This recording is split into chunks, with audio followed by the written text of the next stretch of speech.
Hello दोस्तों, welcome to my YouTube channel pharmacy with Chandan. आज हम स्टार्ट करने जा रहे हैं ह्यूमन एनाटॉमी एंड फिजियोलॉजी का यूनिट 1 पार्ट 17 नर्वस टिश्यू। हम लोग जो है पिछले वीडियो में मस्कुलर टिश्यू और कनेक्टिव टिश्यू और एपिथेलियल टिश्यू देखे थे।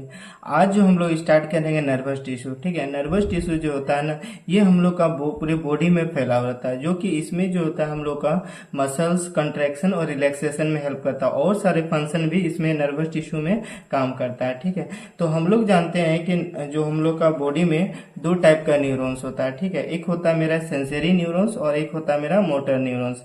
सेंसरी न्यूरॉन्स वो होता है कोई भी इंफॉर्मेशन हो, ठीक है, बॉडी से ब्रेन तक जाता है। जैसे कि कोई भी हम लोग का, जैसे एग्जांपल के लिए कोई भी चीज गर्म चीज छूते हैं तो हम लोग का फिंगर में बॉडी से ब्रेन का उंगली में सेंसरी रिसेप्टर होता है। वो क्या करता है, जैसे हम लोग कोई भी गर्म चीज छूते हैं तो वो क्या करता है, हम लोग का ये सेंसरी न्यूरॉन्स के थ्रू वो हम लोग का ब्रेन तक जाता है और ब्रेन जो होता है हम लोग का इंफॉर्मेशन को फिर भेजता है और ताकि वो घात को हटाने के लिए। तो ये जो होता है गर्म चीज होते हैं तो ये हम लोग का ये न्यूरॉन्स में होता है। ठीक है, तो हम लोग देखते हैं कि नर्वस टिश्यू के बारे में।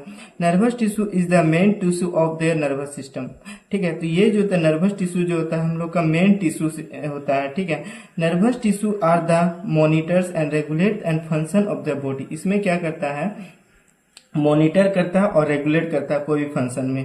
ठीक है, तो it is a made of nerve cell. और ये जो बना हुआ रहता है नर्वस टिश्यू जो बना हुआ रहता है ये हम लोग का नर्व सेल से बना हुआ रहता है। हम लोग जो होता है अभी हम लोग देखेंगे कि नर्व सेल क्या होता है। It is a found in a brain, spinal cord and their nerves and they are the responsible for the control coordinating and controlling the many body activities। इसमें जो होता है कहाँ कहाँ पाया जाता है, ब्रेन में पाया जाता है, स्पाइनल कॉर्ड में होता है और नर्व्स में पाया जाता है। और क्या करता है, कंट्रोल और कोऑर्डिनेशन में ये हेल्प करता है। It is play major roles in the emotionals, memory and reasoning. इसमें क्या क्या करता है, इमोशनल में होता है और मेमोरी में होता है, रीजनिंग में ये हेल्प करता है नर्वस टिश्यू। और ये तो पूरा बॉडी में फैला हुआ रहता है। It is a formed network form of cell. और ये जो बना हुआ रहता है 100 मिलियंस जो होता है ये हम लोग का नर्व सेल बना हुआ रहता है। और हम लोग आप देखते हैं कि नर्वस टिश्यू का फंक्शन क्या होता है। ठीक है, फंक्शन क्या करता है, it receive a send and message from the body to their brain and back to their body. इसमें क्या करता है, कोई भी इंफॉर्मेशन हो या कोई भी मैसेज हो, ठीक है, तो ये क्या करता है, हम लोग का जो होता है बॉडी से लेके ब्रेन तक जाता है, जो कि सेंसरी रिसेप्टर होता है और एक मोटर रिसेप्टर जो कि सेंसरी न्यूरॉन और मोटर न्यूरॉन्स के हेल्प से होता है। It is responsible for the coordinating and controlling many body activities। इसमें भी हम बताएं कि कंट्रोलिंग और कोऑर्डिनेशन दोनों हेल्प करता है नर्वस टिश्यू में। It is play a major role in emotional memory reasoning. ये फिर से आया, ये क्या करता है, हम लोग का इमोशनल मेमोरी और रीजनिंग में हेल्प करता है। Stimulate the muscles contraction. इसमें क्या करता है, नर्वस टिश्यू जो होता है ना ये हम लोग का मसल्स कॉन्ट्रैक्शन में हेल्प करता है। ठीक है, क्योंकि हम लोग का बॉडी में पूरा नर्व्स फैला हुआ था और ये जो होता है मसल जो होता है कॉन्ट्रैक्शन रिलैक्शन करने में हेल्प करता है। It is also transmit the nerve impulses. और इसमें जो होता है नर्व इम्पल्सेस जो होता है ट्रांसफर होता है।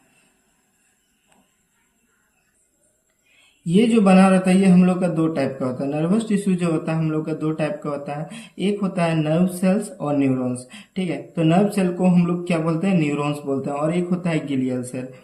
नर्व सेल और न्यूरॉन्स ये होता है कि हम लोग का स्ट्रक्चरल और फंक्शनल यूनिट होता है नर्वस टिश्यू का, को भी हम लोग क्या बोलते हैं, न्यूरॉन्स कहते हैं। It is also have to send the receive and signal from the body. इसमें जो होता है कोई भी सिग्नल जो होता है रिसीव करता है और हम लोग का बॉडी में चले जाता है। Neurons have the 3 main part, cell body, dendrites, axons. इसमें क्या होता है कि हम लोग का 3 टाइप होता है और सारे भी पार्ट होते हैं, मतलब मेनली जो होता है इसमें 3 टाइप होता है, सेल बॉडी, डेंड्राइट्स और एक एक्सोन्स। ठीक है, तो हम लोग देखते हैं कि इसमें क्या क्या फंक्शन होता है। ठीक है, सबसे पहले जो होता है ना हम लोग का ये डेंड्राइट्स होता है। ठीक है, इसमें जो होता है हम लोग का न्यूक्लियस होता है और ये जो होता है ना हम लोग का एक्सोन हो गया, node of Ranvier, cell body और मेलियन शीथ होता है और एक्सोन टर्मिनल होता है। इसमें क्या होता है, फंक्शन बता रहे हैं, कोई भी इंफॉर्मेशन हो, ठीक है। तो कोई भी इंफॉर्मेशन हो, ये पहले आता है डेंड्राइट से होते हुए, ठीक है, तो ये जाता है हम लोग का सेल बॉडी होते हुए, और हम लोग का जो होता है ये हम लोग सेल बॉडी होते हुए, और फिर हम लोग का ये एक्सॉन टर्मिनल में जाता है, ठीक है। ये डेंड्राइट्स जो होता है ना, ये एक ब्रांचिंग फाइबर होता है। ये हम लोग का ये छोटा होता है और कोई भी इंफॉर्मेशन को ट्रांसफर करने में ये मदद करता है, ठीक है। तो कोई भी जैसे सिग्नल्स जो होता है हम लोग का आउटर न्यूरॉन से, ठीक है, आउटर न्यूरॉन से हम लोग का input part of the neurons में जाता है, ठीक है। जैसे कि हम लोग यहाँ पर देखते हैं माइलिन शीथ। माइलिन शीथ क्या होता है, ये हम लोग का एक्सॉन का जो होता है ना, हम लोग का प्रोटेक्शन प्रोवाइड करता है, ठीक है, प्रोटेक्शन प्रोवाइड करता है। और ये हम लोग का प्रोटेक्शन प्रोवाइड ताकि एक्सॉन टर्मिनल में जाए और हम लोग का दूसरे न्यूरॉन्स में वो ट्रांसफर हो, ठीक है। तो ये प्रोटेक्शन का काम करता है, तो माइलिन शीथ का काम होता है। और ये जो होता है नोड ऑफ रेनवियर का ये काम होता है ना, कि ये जो होता है हम लोग का बीच बीच में गांठ होता है, ठीक है। तो गांठ जो होता है ना, ये क्या काम करता है कि हम लोग का जो इन्फॉर्मेशन जो होता है वो जंपिंग करके जाता है। तो जंपिंग करके जाता है तो इजीली मतलब तुरंत वो पहुंच जाता है। तो ये क्या होता है कि नोड ऑफ रेनवियर से ये काम होता है कि जहाँ भी न्यूरॉन्स का जहाँ इन्फॉर्मेशन मतलब ब्लॉक हुआ, तो वो दूसरे मतलब करता है कि नोड ऑफ रेनवियर जो होता है जहाँ भी इन्फॉर्मेशन का स्टॉप लगे तो वो जंपिंग करके दूसरे जगह जाता है और फिर ये हम लोग का ट्रांसफर होता है। हम लोग आप देखते हैं गिलियल सेल ये होता है ना, ये हम लोग का न्यूरॉन्स का जो होता है ना सपोर्ट करने में काम आता है, और ये सपोर्ट करता है। और ये हम लोग का जो होता है न्यूरॉन्स को जो होता है हम लोग को न्यूट्रिशनल प्रोवाइड करता है, ये जो करता है नर्वस सिस्टम में। अब हम लोग देखते हैं कि ये इसको हम लोग न्यूरो गिलियल सेल भी कह देते हैं।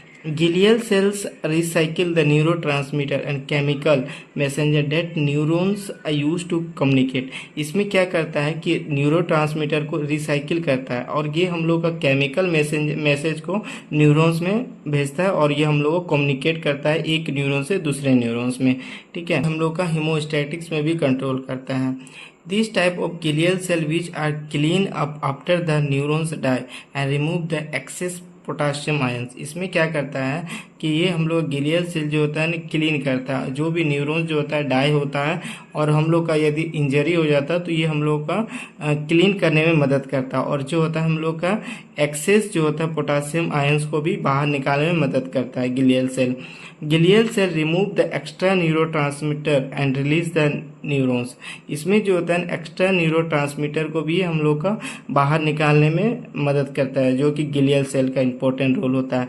अब हम जो है ये तो लास्ट टॉपिक था इस यूनिट का और एचएपी का। अब हम लोग दूसरे सब्जेक्ट का देखेंगे, ठीक है।